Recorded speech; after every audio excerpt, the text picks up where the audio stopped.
¿Alguna vez has experimentado algún fallo en la Matrix? En 2005, me encontraba en el centro de Nevada, rumbo a un viaje de exploración de una semana. Pasé por una casa vieja en una gran finca que había estado habitada solo unos años antes, pero que ahora parecía abandonada. La puerta principal estaba abierta, así que, tras gritar a los ocupantes sin obtener respuesta, entré en la casa. Algunas ventanas estaban rotas desde dentro, y muchas de las pocas pertenencias que quedaban habían sido rebuscadas y esparcidas por todas partes. Subí las escaleras y empecé a caminar de habitación en habitación. Las ratas habían empezado a invadir la casa, y sus excrementos cubrían el suelo. Entré en lo que antes estaba decorado como el dormitorio de una niña. Había una cama de latón barata, y el colchón se había deslizado parcialmente del marco al suelo. Había ropa y juguetes por ahí que me hacían creer que la niña era bastante pequeña. Eché un vistazo al pequeño armario, que estaba vacío, salvo por unas perchas de alambre en la barra. Cuando me giré para salir del armario, había una niña, de unos 5 o 6 años, sentada en la cama, cuyo colchón había vuelto a su posición normal. Me dijo: «Hola, señor. ¿Qué hace en mi habitación?». Entré en pánico y enseguida me di cuenta de que la casa no estaba abandonada, sino que la familia que vivía allí vivía en extrema pobreza. Empecé a disculparme y le expliqué que había gritado «Hola», y que nadie contestó, así que pensé que la casa estaba abandonada. «No te preocupes, señor. Mamá no está en casa. Hace mucho que no la veo. ¿Podrías ayudarme a encontrarla?». Se levantó, caminó hacia la ventana abierta y se sentó en el alféizar, mirando un vasto campo vacío de Artemisa. Le pedí que bajara conmigo y que fuéramos a buscar a su madre. Empezó a levantarse de la ventana, pero se giró de repente y dijo: «Ay, no, ya viene. Tengo que irme, señor». «Ya viene. Probablemente debería irse usted también». Entonces, pateó por encima del alféizar y saltó. Corrí a la ventana y miré al suelo, esperando ver a una niña herida, pero no había nada. Bajé corriendo las escaleras y salí de la casa. Miré a mi alrededor mientras caminaba de vuelta a mi coche, pero no vi a nadie. Llegué a Austin, Nevada, más tarde esa noche y me reuní con el grupo con el que planeaba explorar. Fuimos a tomar algo a un bar local esa noche, y me convencieron de contarle mi historia al camarero. Me escuchó y luego me pidió que confirmara la ubicación de la propiedad. Cuando le describí la ubicación y el estado de la casa, me explicó: «Ese es el viejo rancho. Parece que recibiste la visita de Nelly. Le gusta charlar con la gente que pasa por allí. Es inofensiva». Luego explicó que el dueño original desapareció a finales de los 60 tras dejar una nota diciendo que la familia se mudaba a Alaska para probar suerte en la minería de oro en el Yukón. Posteriormente fue localizado en Oregón, y se sospechaba ampliamente que había asesinado a su esposa e hija. Sin embargo, nunca se encontraron los cuerpos. Siguiente historia. Todas las noches me acuesto unas 2 horas antes que mi marido. Siempre me despierto cuando entra en la habitación. Una noche estaba jugando con un amigo y horas después lo oí entrar a escondidas en la habitación y arrastrarse por el suelo para poder aparecer y asustarme. Sentí que el suelo temblaba y lo sentí golpearse torpemente contra el borde de la cama en la oscuridad. Extendí la mano y le pedí que no me asustara. Ya estaba bastante asustada y le rogué que simplemente me tomara la mano y viniera a la cama. No podía ver nada en la habitación, pero sabía que él estaba allí y esperé a que se levantara de un salto para poder seguir adelante y volver a dormirme. Fue entonces cuando lo oí hablando con su amigo en la otra habitación. Me quedé paralizada. Habría jurado que alguien se había arrastrado por el suelo y había empujado la cama. Al final, superé el miedo lo suficiente como para coger el teléfono y mandarle un mensaje a mi marido para que entrara, encendiera las luces y mirara debajo de la cama. Siguiente historia. Tenía unos 12 años y me desperté en mitad de la noche necesitando orinar. Caminé por el pasillo hasta el pequeño baño, encendí las luces y estaba a punto de alcanzar el inodoro cuando levanté la vista y vi una cara en el espejo.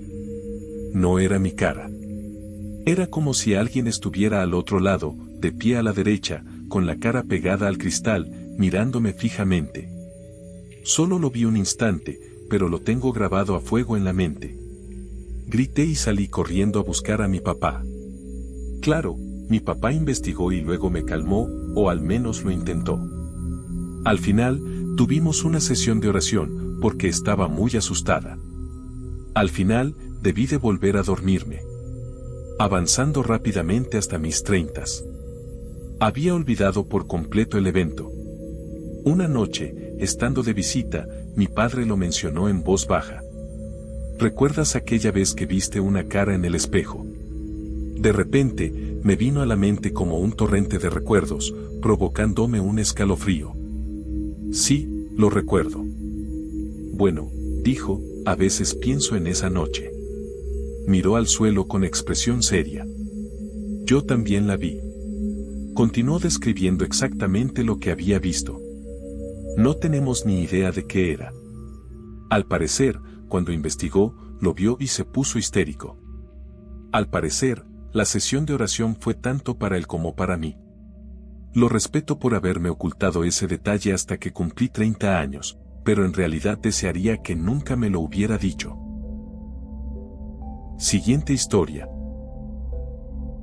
Trabajo como vigilante de seguridad nocturno en un edificio de apartamentos de 24 plantas, uno de los más antiguos de la ciudad. Una noche, estaba sentado aquí cuando sonó el teléfono sobre las 3 de la madrugada. Respondí, hola, soy Draven de recepción. ¿En qué puedo ayudarle? La voz del otro lado sonaba femenina, pero estaba totalmente distorsionada, y lo único que pude entender fue piso 23. Intenté decirle que no le entendía y le pregunté en qué apartamento estaba, pero volví a la respuesta distorsionada y a piso 23. Después de intentar entenderle por tercera vez y obtener la misma respuesta, dije que, como no le entendía, subiría y me encontraría en el pasillo. Así que fui a los ascensores principales, y ambos estaban en la planta 23. Por suerte, teníamos un ascensor de servicio antiguo y solo estaba en la 7ª planta, así que lo llamé. Lo conseguí y pulsé el botón de la planta 23, pero no se movía y la puerta interior no cerraba, así que fui a desbloquear el panel de reinicio y empezamos a subir, con la puerta aún abierta.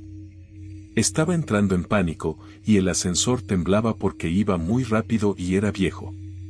Mientras subía, me quedé atrás y finalmente llegué a la planta 23. Salgo, la puerta cierra bien y miro alrededor del pasillo. No hay nadie. Camino despacio, intentando escuchar si alguien despierto podría haber llamado, pero no hay nada. Así que voy en dirección contraria hacia los ascensores normales, y cuando llego, están ahí parados con las puertas abiertas. Estaba bastante asustado, pero sabía que podían ser los ascensores los que fallaban, así que entro y pienso reiniciarlos al llegar a la primera planta, cuando oigo el sonido de la escalera trasera cerrándose. Así que salgo rápidamente y voy a la escalera y, oh sorpresa, no hay nadie, pero la puerta de mantenimiento de la sala de máquinas está entreabierta, y en ese momento soy el único en el edificio con llave. En la parte superior hay una gran sala de máquinas que alberga toda la maquinaria ruidosísima que hace cosas dentro y que da acceso al tejado. No me gusta entrar porque da un miedo terrible y nadie entra nunca, así que en ese momento estoy muerto de miedo, pero me armo de valor y entro. Grito, hola, y no hay respuesta. Las luces de la habitación parpadean porque son fluorescentes de mala calidad, así que tampoco veo bien, pero al fondo diviso la puerta de acceso al tejado y, sin duda, está entreabierta. Así que sigo avanzando lentamente, comprobando el espacio entre cada máquina al pasar, y no hay nadie, así que abro la puerta. No veo a nadie delante de mí en el tejado, pero hay una ligera curvatura alrededor, y si había alguien que saltara o algo así, necesitaba asegurarme, así que salgo y dejo la puerta entreabierta. Casi al instante, la puerta se cierra de golpe.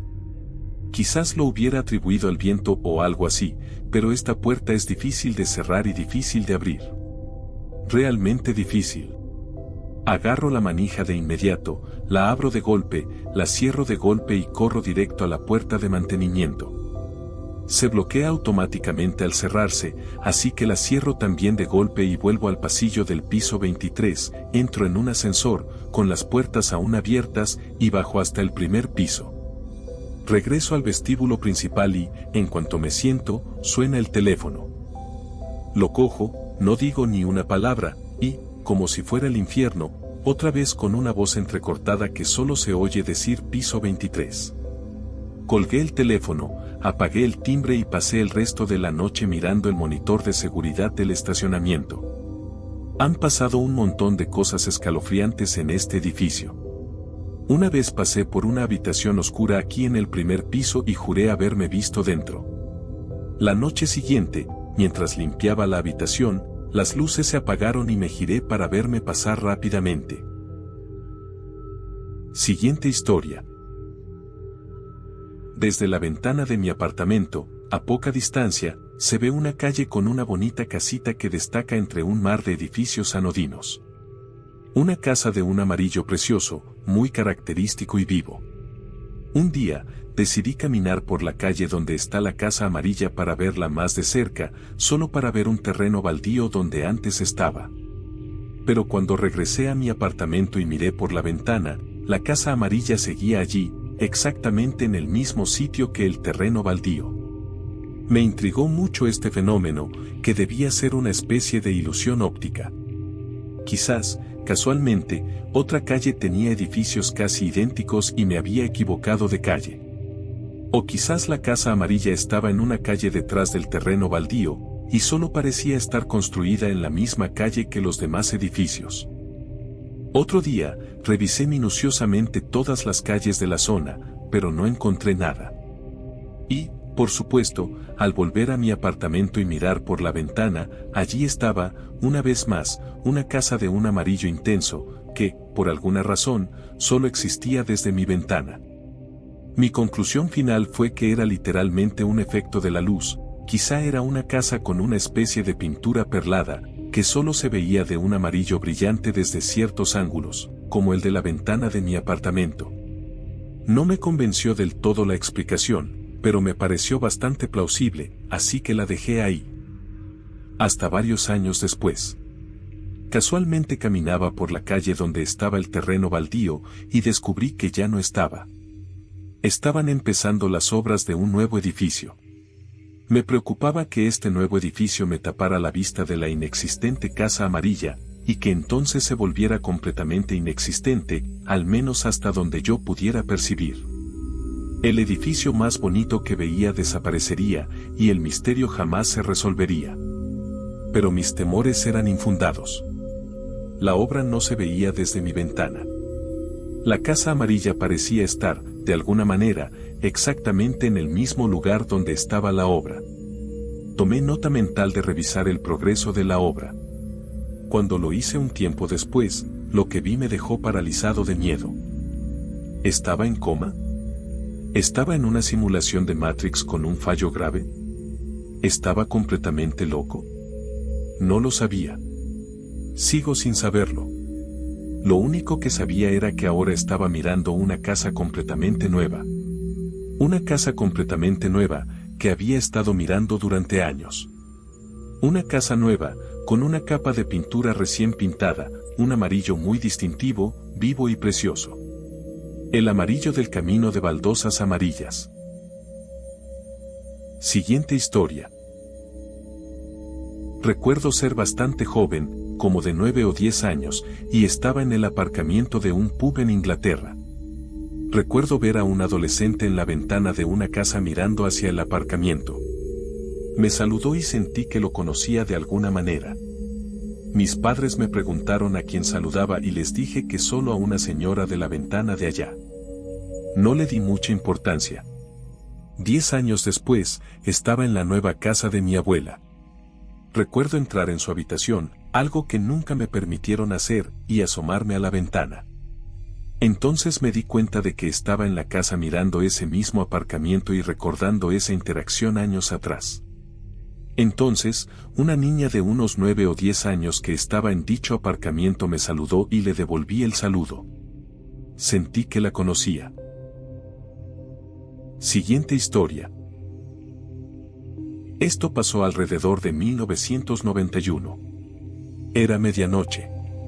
Estaba en la sala de mi hermana y debía de haber luna llena, porque, aunque era alrededor de la 1 de la madrugada y las luces estaban apagadas, podía ver con claridad. Había un bol con palomitas en el fondo, en el suelo, frente al televisor, y un montón de VHS de alquiler cerca. Oí un ruido y me giré para ver al labrador de mi hermana, normalmente muy amigable, mostrando los colmillos, gruñendo y con el pelo erizado. De repente, un destello brillante me despertó como si me hubiera caído de la cama desde muy alto. Pensé, qué sueño tan raro. Finalmente, me volví a dormir y por la mañana llamé a mi hermana para contarle la historia, pero se me adelantó contándome lo raro que había pasado esa noche. Se despertaron con el gruñido de la perra alrededor de la 1 de la madrugada. Su esposo pensó que había alguien merodeando en la casa, cogió un arma y fue a buscarla. Estaba de pie en la sala, gruñendo en medio de la habitación. No vio a nadie, así que encendió la luz. No había nadie, la perra dejó de gruñir al instante y se dirigió a su cama como si nada.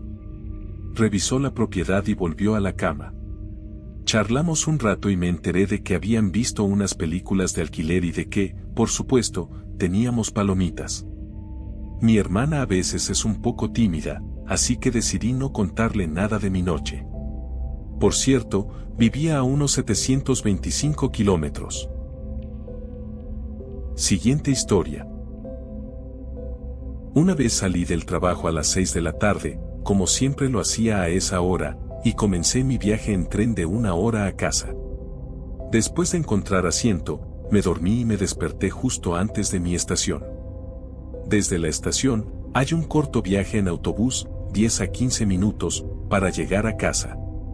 Durante todo el viaje no usé mi teléfono ni tampoco llevo reloj, así que no me fijé en la hora en ningún sitio.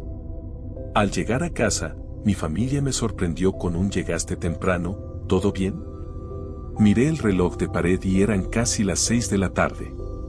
Estaba demasiado sorprendido como para entender qué había pasado.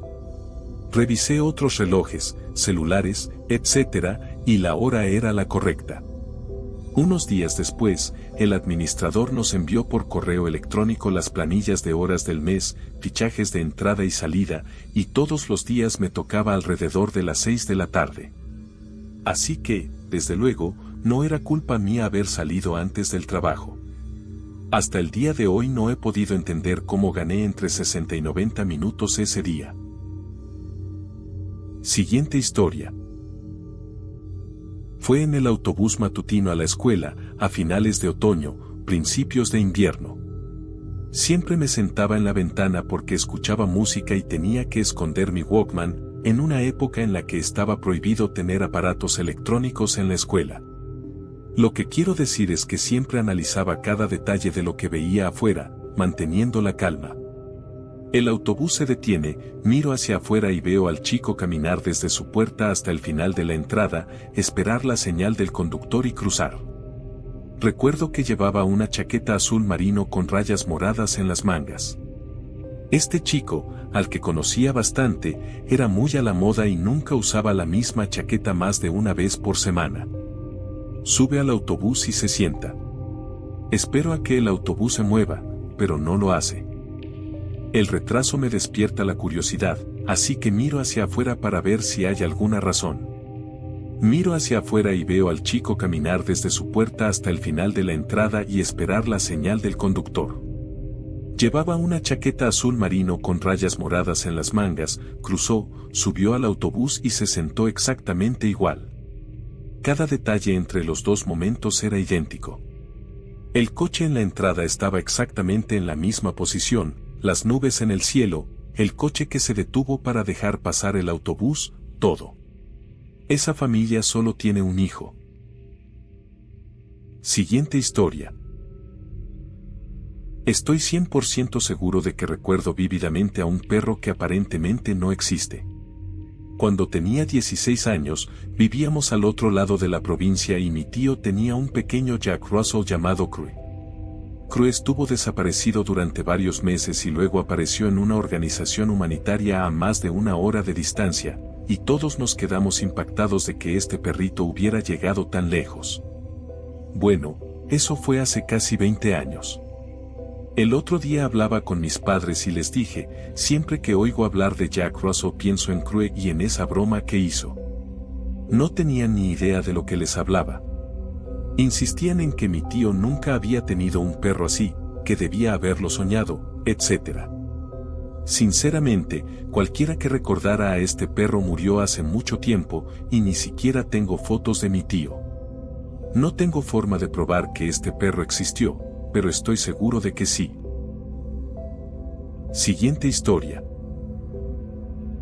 Intentaba adelantar a un coche muy lento.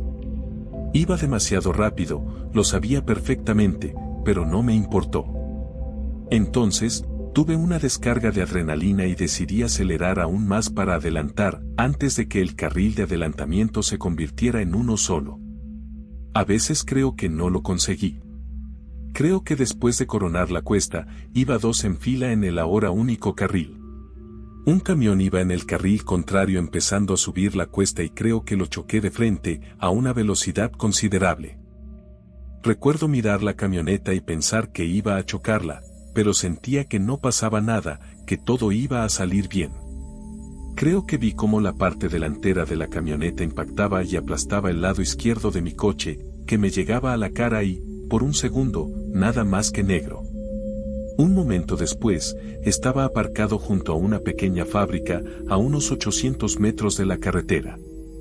Recuerdo sentir un hormigueo y una picazón en la piel y la adrenalina me subía por el cuerpo. Acorté el viaje y me fui a casa.